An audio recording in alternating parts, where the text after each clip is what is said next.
Petrarca que se reflicten na súa obra son as seguintes. Achego algún exemplo para a súa mellor contextualización. Na fonética figuran formas como río, do río de Farelos, que alterna con río, fíxolle o río roupa o val, luitos, non hai choiros nin luitos, entruido, zamarreiros a correr o entruido, un iepentético con palabra que comeza por vogal a, ya auga escumante, que lle fende a llalma, casos esporádicos onde a conxunción é pasa aí, e as cantarenas de agora, diversos vulgarismos creados por distintos procesos, canto burleiro, en vez de canto burleiro, aspro e fero, en vez de áspero e fero, e sin medo a se esfragare, no canto a sen medo a se esfragar.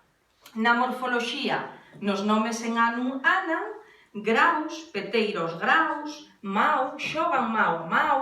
chao, cadeiras polo chao, brau, nas mañanciñas do brau, vao, en vao vos xustificades, que serían, no galego estándar, grans, man, chan, verán e van. No plural dos nomes rematados en N, botois, botois de amerodos, cachois, polos cachois rostido, foliois, dos foliois, das gaitas, lampatís, ao xeito dos lampantís, xardís, nos xardís da túa ribeira, armacéis, grandes armacéis da primavera, corazois, os corazois dan latexo